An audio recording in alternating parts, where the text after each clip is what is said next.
everybody. We're going to do the review for issue 91. Took us a little while to get here, but we are here. So let's go ahead and get started with that. So the first thing we have is the Star Commuter Shuttle. Let's go ahead and go through this. Designed and manufactured by the Sakul Industries, the Star Commuter Shuttle was a no-frills, reliable commuter transport favored by most planets in the Empire. It was common on most outer and inner rim planets, with relatively short distances separating them. For example, the worlds of Lothal and Gorel, which were connected by the shuttle ST-45. That particular craft, with its connection to Lothal, was on occasion used by rebels based on the world for covert missions, as the commuter shuttles were mostly ignored by Imperial patrols. Get on the bus. Let's go ahead and go there. So, in a vast galaxy, distances were made far smaller by fleets of inter-system and system-to-system short-range shuttles with hyperspace capability. Using these cheap and cheerful buses of the space lanes, civilians could easily commute to jobs on other worlds and be back home in time for the Nuna Ball match that evening. Typical of these workday travel options were the shuttles that linked Lothal and Gorel, two star systems in relatively close proximity and served by Star Commuter and GX-1 shuttles that made the journey in minutes. The Star Commuter line. The SC-2000 shuttles were part of the Star Commuter line and were built exclusively for shorter trips between nearby planets and systems. While equipped with hyperdrive, the shuttle was certainly not comfortable enough for longer voyages. It was, in essence, just a big open space bus. The shuttle was boarded most often from one of two gently sloping ramps at the front of the vessel. It was rare that both were used at once, as this tended to create a bottleneck just inside the cabin on busier journeys. Passengers were led directly past the pilot droid, generally an RX series model, allowing the droid to check tickets against the internal manifest.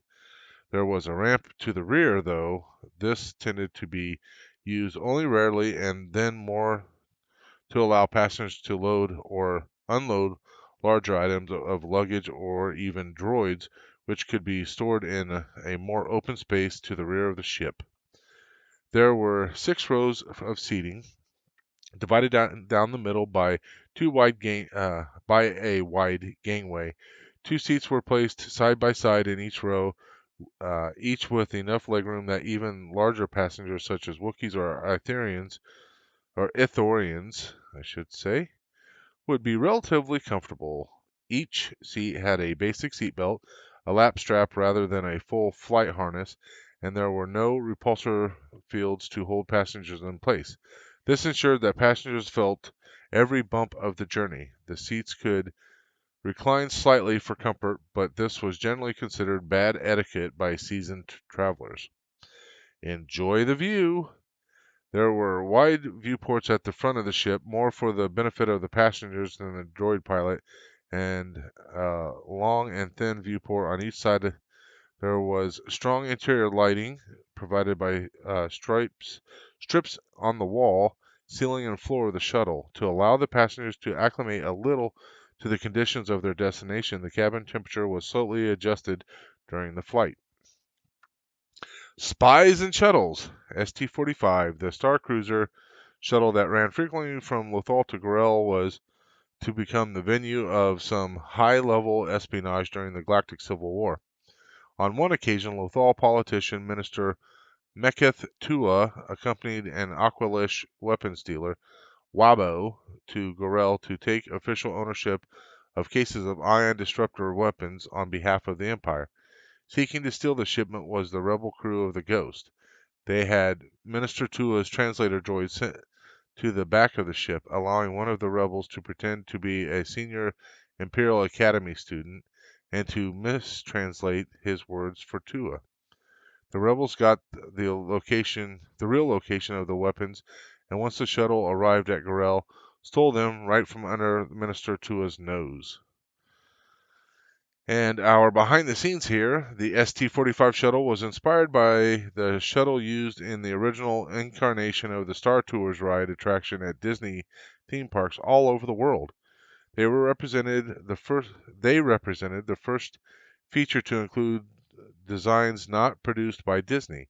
The shuttle gets its name from Star Tours Flight 45, and the ship was part of the Starspeeder 3000 line. The name of the shuttle's droid pilot, RX-24, was also used for the droid pilot of the ST-45 shuttle seen in the Droids in Distress episode of Star Wars Rebels. There you go. So that is the uh, Star Shuttle. All right. Next we have um, Zygerria, World of Slavery.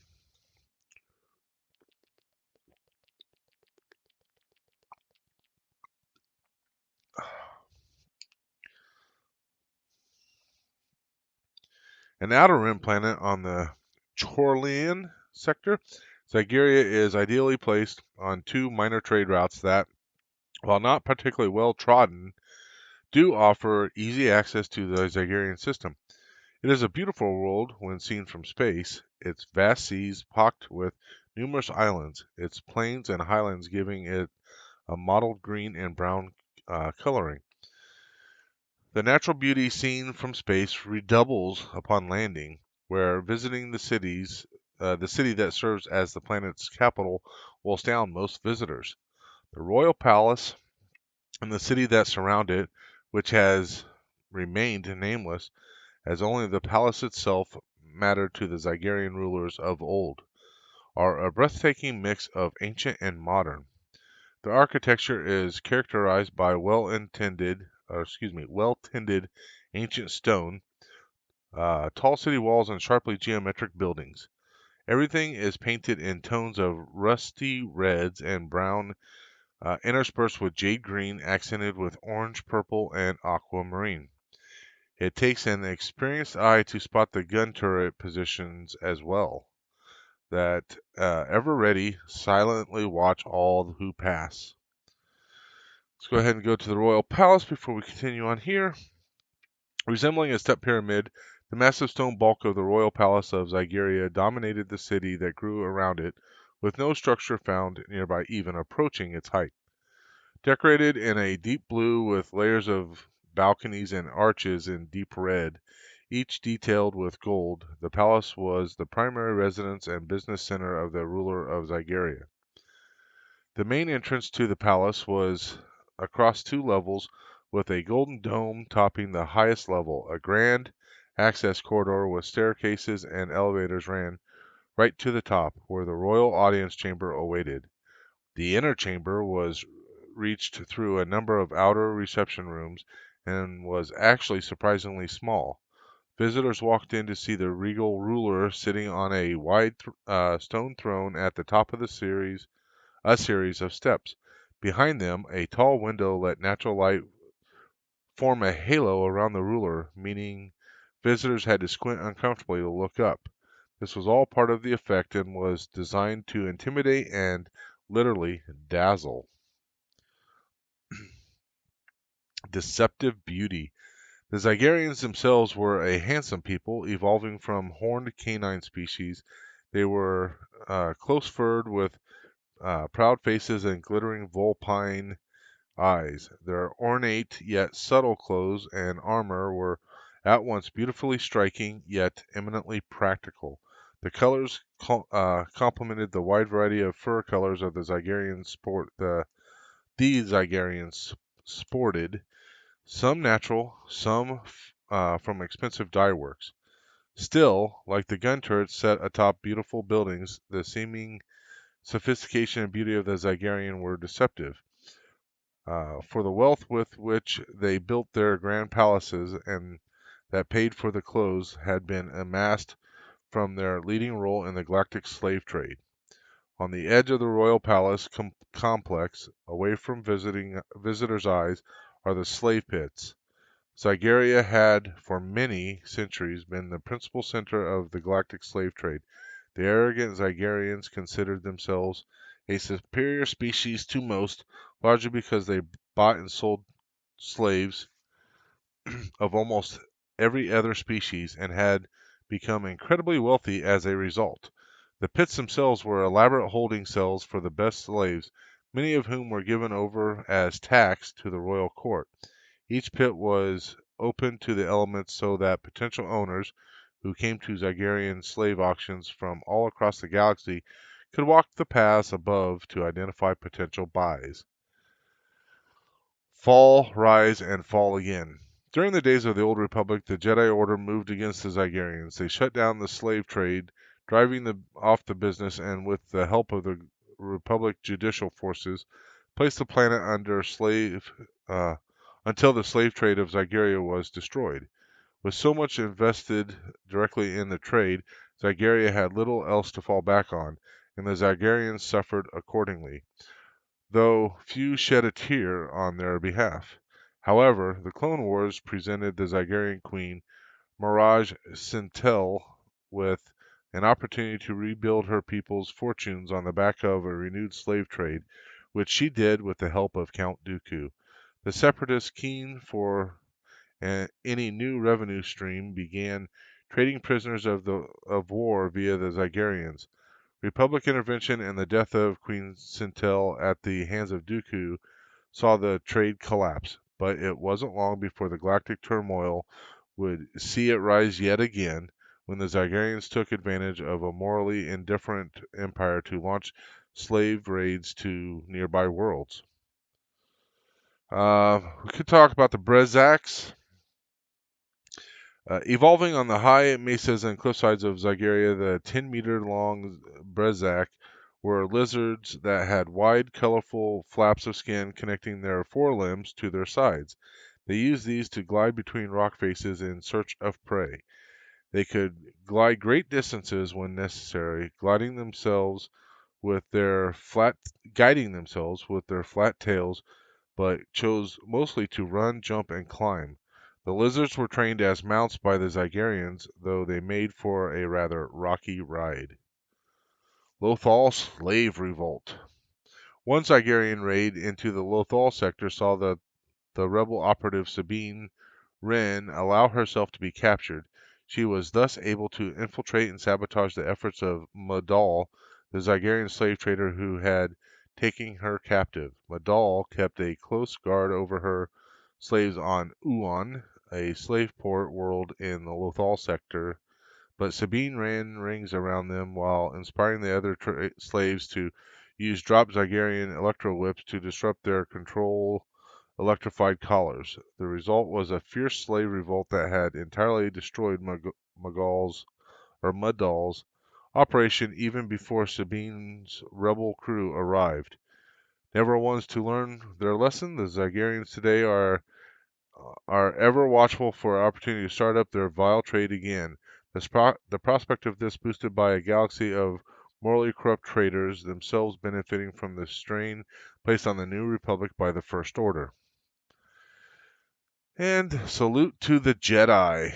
The scene in the Clone Wars episode Slaves of the Republic, in which Anakin salutes R2-D2 to call for him to eject his lightsaber so he can free prisoners of Zygerrian slavers, is an homage to the Great Pit of Carkoon seen in Star Wars Return of the Jedi, where Luke performs a similar gesture, also signaling the ever-present R2-D2.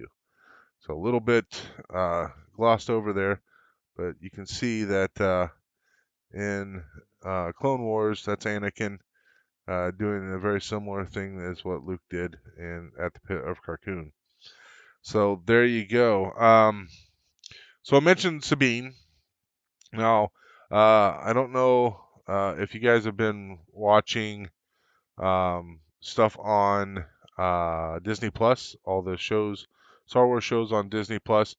So if you have watched Clone Wars, you'd be familiar with Ahsoka, and they also introduced Ahsoka in season 2 of The Mandalorian, and she also appeared again in in the Book of Boba Fett. So they are going to do an Ahsoka series, and with Star Wars Celebration being this past weekend, I think it started Thursday and then today's the last day of it, I believe. Um, they did a bit on the Ahsoka series coming out, and Sabine will be in it. And there's some pretty strong hints that the rest of the crew from the Rebel show will also be in it. And if you paid attention in Mandalorian, um, more than likely they'll be looking for Ezra, who was a uh, Jedi youth that ran with the crew. So that is everything for the review of issue 91. As you recall, this is all the stuff that we did and so much more. So one of the things we did, we painted the inside of the mandibles, all that kind of stuff. We got the mandibles attached. We got the LEDs working in the back-ish. Still need to work on that, and once I get that done, I will demonstrate that to you guys as well. But that was everything in issue 91. Issue 92, we're going to get uh, this. This is the center space that goes between the two gun turrets, and there's the ladder that goes for that. So, and then we're also going to get one of the um, airlock ports, some more framework. So if we're going to have this part, I'll need to put together the second gun turret because I don't have both of them done. So I'll need to get that done as well. So if this is part of what we need to do, then we'll have probably at least two videos minimum for issue 92. One will be building the second turret, and then then we'll put this all together and kind of go from there. So we'll see how that goes with issue 92. We'll see what happens there. But that is everything for issue 91. I want to thank you all for watching, and may the force be with you always.